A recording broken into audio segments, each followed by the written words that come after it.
Andrews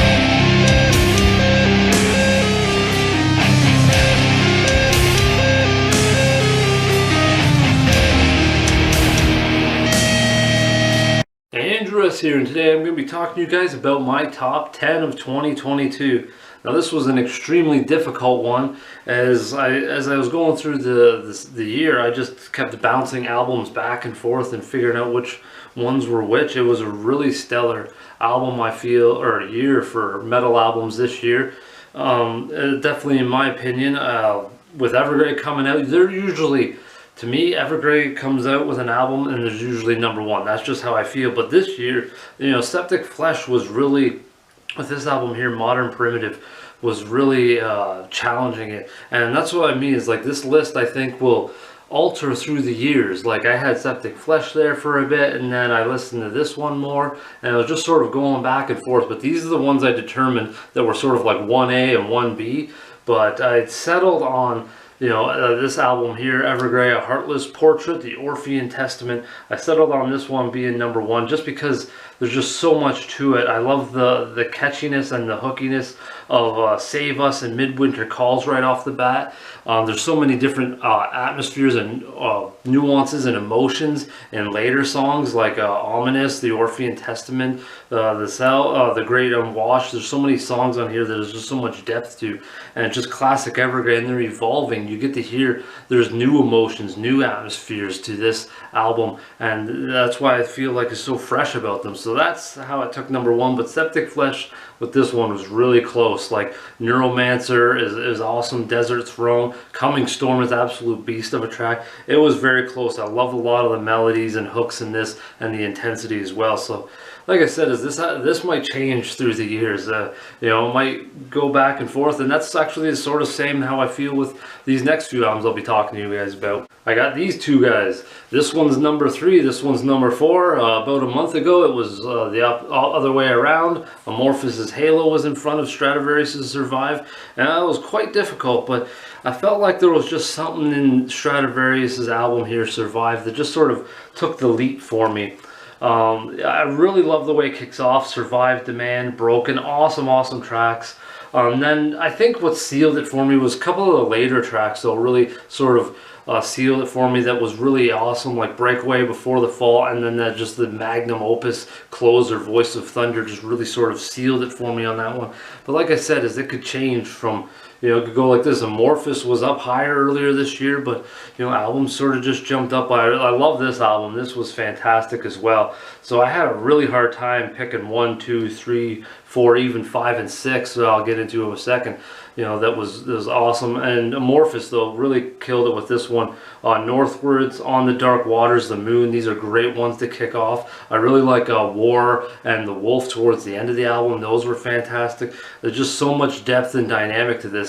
And like Evergrey, I really feel like Amorphous keeps evolving, keeps adding little things here and there, changing up atmospheres a little bit, adding new instruments, and just little things that they do that always keeps album fresh but still amorphous. Now I'm jumping over to albums 5 and 6 because these two were very close. And since this album here from Galderia, Endless Horizon, since this one is fairly newer, I feel like this one could jump up and maybe surpass Amorphous and Stratovarius, just because I've had chances to listen to it. It's just not enough chances. Maybe I'll hear more later on, but this is an absolutely awesome album. I love the vibrancy and the energy from it, the new flavor that Galderia has added to the keyboards and stuff. But like right off the bat, you got Answer the Call, Striking Earth, Elation, just some awesome tracks, so much energy, and it was close.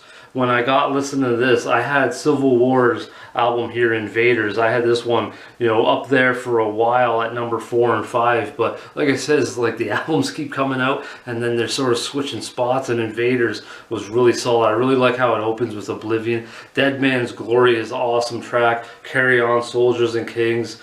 Slaughterhouse 5. This one was hard to beat, but I just felt like there were these album songs on Endless Horizon. They just kept coming one after another. The excitement, the energy, the vibrancy of Galderia just kept awesome. The more I listened to it, the more I was like, man, this album just keeps getting better with each listen. So it just edged out Civil War's Invaders for the fifth spot, and this one's in the sixth spot. Next, I'm jumping on to album number 7, Perpetual Night, and their album Aconitum. I really like this one.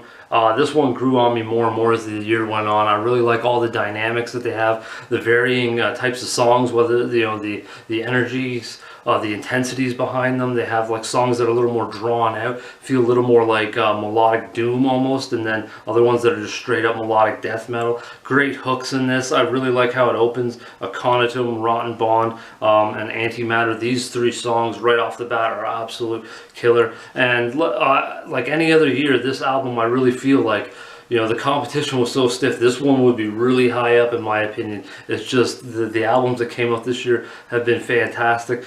And the next one is in number 8 spot is Keldion's The Blood Water Rebellion. Now this album's a bit different than classic Keldion, more hard rock vibe, a little more experimental at times, but you still definitely have the nuances and the sound of Keldion. It's definitely a little bit of a different direction. So it took me a little bit to get used to, like, pick up on things, but it definitely felt really good. I just got to pick that album up. I'll show you guys the album more so you can check it out right now.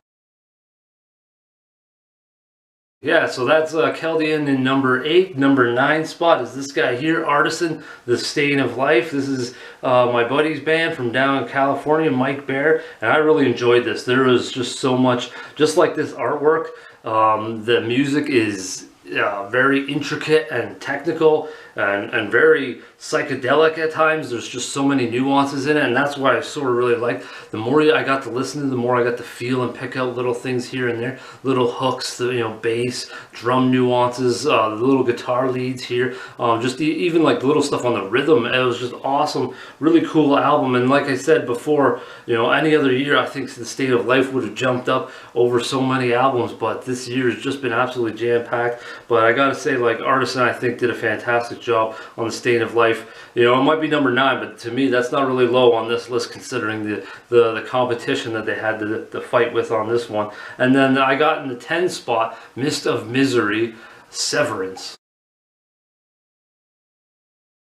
Now this album, I really enjoyed the atmosphere, and this one I didn't find it right away. I came across it a bit later, but this album I really liked the atmosphere, the darkness, all the different feels to it. This black metal was just such a different type of tone than some of the other stuff I've listened to. But Mist of Misery, I've really felt like there was so much emotion and atmosphere, so much stuff that I really was able to get a lot of visuals from on this album. And I think that's what really set it up for me. Again, just like previous albums, I keep saying this, I think another year this album might have been up higher, but there's just such a stiff year. But this album was really cool, and I can't wait to get my hands on Mist of Misery's Severance. A really cool album. I really like the atmosphere to it, and I think the more that I listen to it, though, since I've only been able to listen to it a handful of times, I think the more I listen to it, the more it's going to really come up that list. And you know, like I said, I think this list might shift over the years because of, but as of right now, 2022, these are the ones that I got going on. My honorable mention is going to be Binary Creed's Inferno. I really liked how this album kicked off, had some really wicked tracks. I love the intensity that was brought to it. The vocal change with the new singer was really solid, and I liked just the intensity and the intricacy that was kept from previous Binary Creed, but they turned up the aggression I felt on this album a little bit with the drums and guitars. But really cool album. Just missed out on my top 10, but like I said, this was a stiff year for bands to really jump up, and I'm really glad though. The last couple of years in metal, there's been so many awesome new albums come out, and I really enjoyed them.